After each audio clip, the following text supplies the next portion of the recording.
بسم الله الرحمن الرحيم.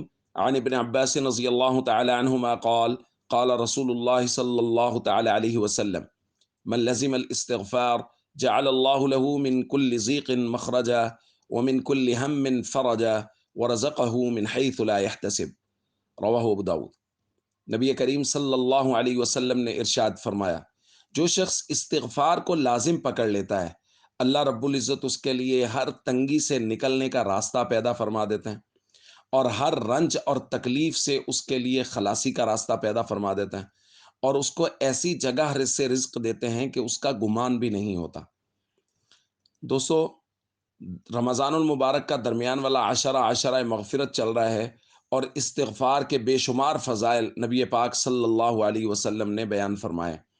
اور آج کی حدیث میں آپ غور کریں، میں ان دوستوں کے لیے یہ بات خاص طور پہ کہا کرتا ہوں جو وظائف پوچھتے ہیں کہ جی ہمارا یہ مسئلہ ہے، کوئی وظیفہ بتا دیں، رزق کی تنگی ہے، وظیفہ بتا دیں۔ نبی کریم صلی اللہ علیہ وسلم نے خود یہ وظیفہ بیان فرمایا ہے، اور یہ ہر مسئلے کا حل ہے۔ حضور نے فرمایا من کل ضیق مخرجا، جہاں کہیں تنگی آ جائے وہاں سے نکلنے کا راستہ ہے استغفار کو لازم پکڑنا۔ ومن کل ہم فرجا، ہر غم، تکلیف، دکھ اور رنج سے نجات کے لیے استغفار کو لازم پکڑنا۔ ورزقہ من حیث لا یحتسب، اور رزق کی پریشانی کے لیے استغفار کو لازم پکڑنا۔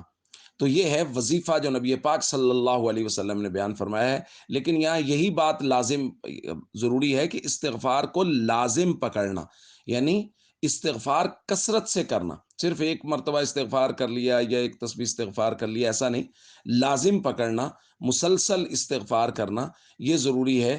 تو اس سے اللہ رب العزت ہمارے تمام مسائل کو حل فرمائیں گے۔ السلام علیکم ورحمۃ اللہ وبرکاتہ۔